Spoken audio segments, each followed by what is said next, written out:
Diesel விலை நேற்று சற்றே குறைந்த நிலையில் இன்று மீண்டும் அதிகரிப்பு.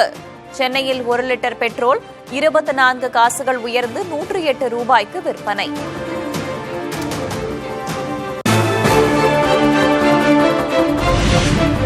லிட்டருக்கு 23 காசுகள் அதிகரித்து 100 ரூபாயை நெருங்கியது டீசலின் விலை. தொடர் விலை ஏற்றத்தால் அத்தியாவசிய பொருட்களின் விலையும் அதிகரிக்கும் அபாயம்.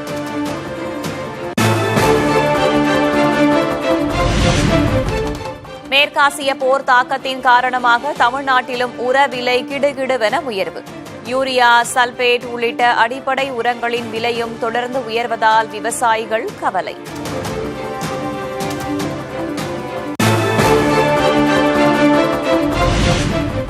தங்கத்தின் விலை நேற்று சவரனுக்கு 1200 ரூபாய் குறைந்த நிலையில் இன்று 800 ரூபாய் உயர்ந்தது.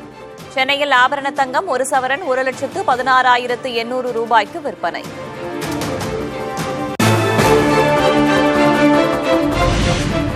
வெள்ளியின் விலை கிலோவுக்கு 5000 ரூபாய் உயர்வு.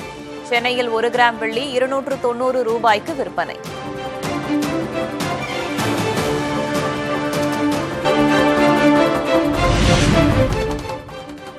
கர்நாடக அரசின் மேகதாது அணை திட்டத்திற்கு தடை விதிக்க கோரி வழக்கு. தேசிய பசுமை தீர்ப்பாயத்தில் தமிழக அரசு சார்பில் மனு.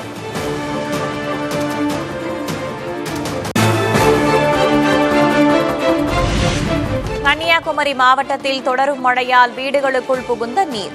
மலையோர கிராமங்களில் ரப்பர் பால் வடிக்கும் தொழில் கடும் பாதிப்பு.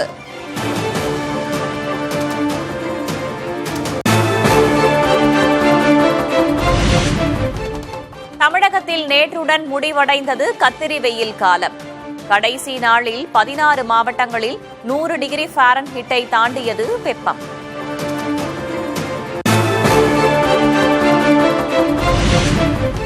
தமிழகம், புதுவையில் 3 நாட்களுக்கு அதிகபட்ச வெப்பநிலை இயல்பை விட 3 டிகிரி செல்சியஸ் வரை அதிகரிக்கக்கூடும். இன்று கடலோர தமிழகத்தில் அசௌகரியம் ஏற்பட வாய்ப்பு.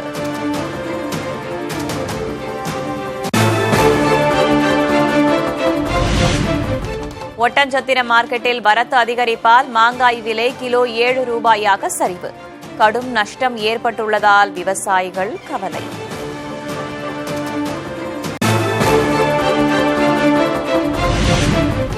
சென்னையில் மதுபோதையில் சிறுவனுக்கு பாலியல் தொல்லை என புகார். தலைமை காவலர் கைது செய்யப்பட்ட நிலையில் சஸ்பெண்ட் செய்து மாநகர காவல் ஆணையர் உத்தரவு.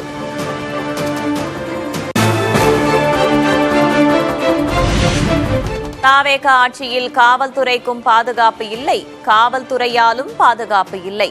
எதிர்க்கட்சித் தலைவர் உதயநிதி ஸ்டாலின் விமர்சனம்.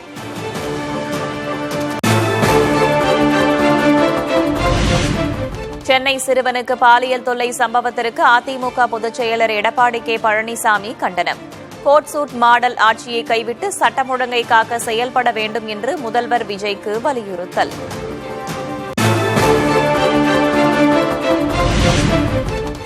பொது இடங்களில் மாடுகளை பலியிடக்கூடாது என்ற உச்சநீதிமன்ற தீர்ப்பு இஸ்லாமியர்களின் மத உணர்விற்கு எதிரானது.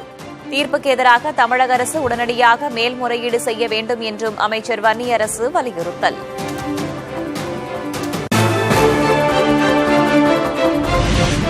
திருச்செந்தூர் முருகன் கோவிலில் அறநிலையத்துறை அமைச்சரிடமே அர்ச்சகர்கள் பணம் வசூலித்ததால் அதிர்ச்சி.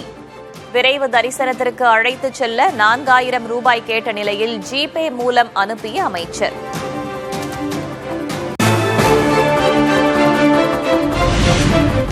திருச்செந்தூர் முருகன் கோவிலில் மாஸ்க் அணிந்து அதிரடி ஆய்வில் ஈடுபட்ட அமைச்சர் ரமேஷ். முறைகேட்டில் ஈடுபடுபவர்கள் யாராக இருந்தாலும் பாகுபாடின்றி நடவடிக்கை எடுக்கப்படும் என்று அமைச்சர் உறுதி.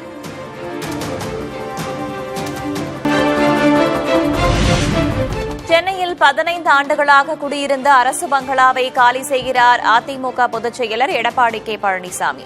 கட்சி அலுவலகம் அமைந்துள்ள ராயப்பேட்டையில் புதிய வீட்டில் குடியேற ஏற்பாடு.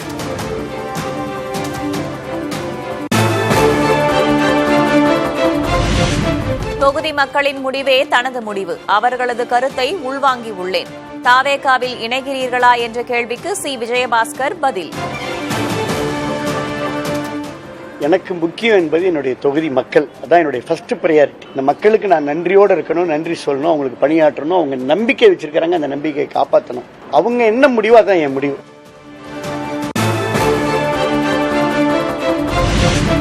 சி.வி. சண்முகம் உட்பட 2 எம்எல்ஏக்கள் தாவேகாவுக்கு வருவார்கள். தாவேகா தான் உண்மையான அதிமுக என சொல்லும் நாள் தொலைவில் இல்லை என்றும் வெல்லமண்டி நடராஜன் புதிய தலைமுறைக்கு பேட்டி. சி.வி. சண்முகம் மட்டும் இன்னும் எடப்பாடி அவர்களை சந்திக்காம இருக்கிறாங்க. அதை பத்தி நீங்க என்ன நினைக்கிறீங்க சார்? அது நீங்க சொல்லுவது அருமை அண்ணன் சி.வி. சண்முகம் மட்டும் அல்ல, மற்றொரு நபரும் இப்பொழுது பேசிக் கொண்டிருக்கிறார் என்பதை நான் உங்களுக்கு சூசகமாக தெரிவித்துக் கொள்கிறேன். அதிமுகவின் அனைத்து நிர்வாகிகளும் தாவேகாவை விரும்புவதாக அமைச்சர் ஆதவர்ஜுனா பேச்சு. 90% அதிமுக நிர்வாகிகள் இன்னும் 6 மாதத்தில் தாவேகாவில் இணைவார்கள் எனவும் கருத்து. இன்னைக்கு ஒட்டுமொத்த அதிமுகவுடைய எல்லா தொண்டர்களும் 90% தொண்டர்கள் அதிமுக திமுக தூக்கி எறியறதுக்கு தமிழக வெற்றி கழகத்தோட சேரத்துக்கு முற்பட்டுட்டாங்க. தாவேகாவில் சேருமாறு அதிமுகவினரை கூவி கூவி அழைப்பது ஏன் என்று ஆதவர்ஜுனாவுக்கு ஆர்.பி. உதயகுமார் கேள்வி. யானை தன் தலையிலேயே மண்ணை வாரி போட்டுக் கொள்வது போன்று தாவேகா செயல்படுவதாகவும் சாடல். இறுதி எச்சரிக்கையாக இந்த ஆள் பிடிக்கிற வேலையும் அதிகாரம் வழங்குகிறோம் என்கிற நாடகத்தையும் இனியும் நீங்கள் தொடர்வீர்களானால் நீங்கள் கடும் பின்விளைகளை அரசியல் பயணத்திலே நீங்கள் சந்திக்க வேண்டும், சந்திக்க நேரிடும். சி.வி. சண்முகமும் தாங்களும் ஒற்றுமையாக சென்று விட்டதாக அதிமுக முன்னாள் அமைச்சர் எஸ்.பி. வேலுமணி விளக்கம். தாவேகா அரசின் தவறுகளை தாம் விமர்சித்துக் கொண்டுதான் இருப்பதாகவும் பேட்டி. சி.வி. சண்முகம் அவர்களும் அப்படிதான். இதுவரை நாங்கள் ஒற்றுமையா இருக்கோம். அது எப்பவுமே பாத்தீங்கன்னா எல்லாரும் தான் ஒற்றுமையா தான் இருக்கிறோம். அது மாற்றுக்கிறதால இல்லை. நாங்கள் அண்ணன் தம்பி போல எல்லாம் ஒற்றுமையா இருக்கிறோம். அதே போல சி.வி. சண்முகம் அவர்களும் நாங்களும் ஒற்றுமையா முடிவெடுத்தோம். அதே ஒற்றுமை என்றைக்கும் தொடரும். ஊழல் செய்தால் அடுத்த நிமிடம் பதவி பறிபோகும். தாவேகா அமைச்சர்கள் எம்எல்ஏக்களுக்கு ஆனந்த் எச்சரிக்கை. ஊழல் செய்தால் அடுத்த வினாடி அந்த பதவியில் இருக்க மாட்டோம். ஏனென்றால் அதற்கு உடனடியாக மாண்பு முதலமைச்சர் அவர்கள் எங்கள் மீது நடவடிக்கை எடுத்து விடுவார் என்பதையும் நான் தெரிவித்துக் கொள்கிறேன்.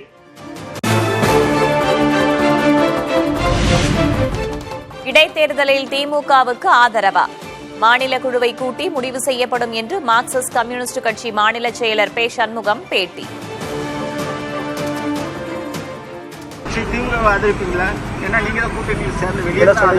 இடைத்தேர்தல் வரப்போகுது. இல்ல, அதை பத்தி நாங்க மாநில குழு கூடி முடிவு எடுப்போம்.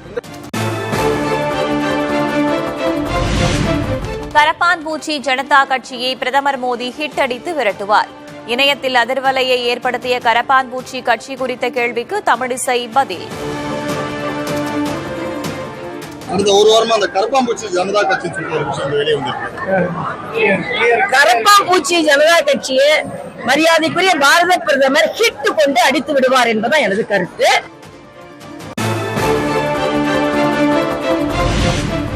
தமிழ்நாடு சட்டமன்ற தேர்தலில் காங்கிரஸ் கட்சியின் வேட்பாளர் தேர்வில் முறைகேடு நடந்ததாக சொந்த கட்சி எம்பியே குற்றச்சாட்டு. சர்வே என்ற பெயரில் மிகப்பெரிய ஊழல் நடந்துள்ளதாகவும் ஜோதிமணி சாடல்.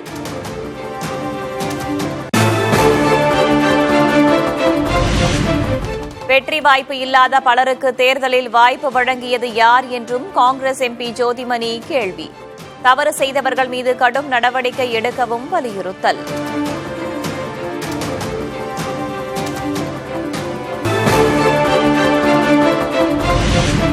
மதுரை அலங்காநல்லூர் அருகே வீட்டின் பூட்டை உடைத்து 81 சவரன் நகைகள் கொள்ளை. தடயத்தை மறைக்க சிசிடிவி ஹார்ட் டிஸ்கை திருடிச் சென்ற கும்பல்.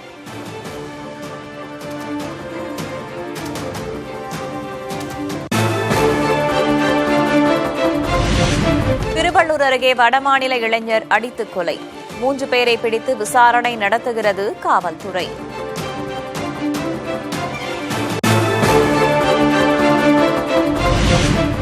கடலூர் அருகே பூசாரிக்குப்பம் கிராம எல்லையில் 25 வயது மதிக்கத்தக்க பெண் பாதி புதைந்த நிலையில் சடலமாக மீட்பு.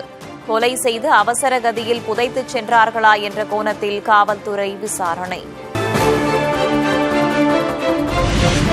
கிருஷ்ணகிரி அருகே விஷ மருந்தை தவறுதலாக சாப்பிட்ட 3 சிறுவர்கள் ஆபத்தான நிலையில் மருத்துவமனையில் அனுமதி. கொக்கு வேட்டைக்காக வைத்திருந்த விஷத்தால் விபரீதம்.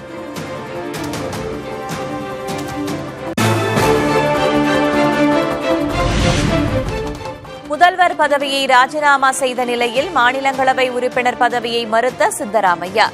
தேசிய அரசியலில் விருப்பம் இல்லாததால் கட்சி மேலிடம் கேட்டுக் கொண்டதை பணிவுடன் நிராகரித்து விட்டதாகவும் விளக்கம்.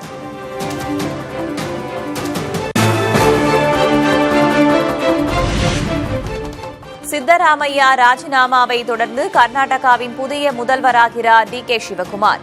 ஓரிரு நாட்களில் முறைப்படி பதவியேற்பார் என தகவல்.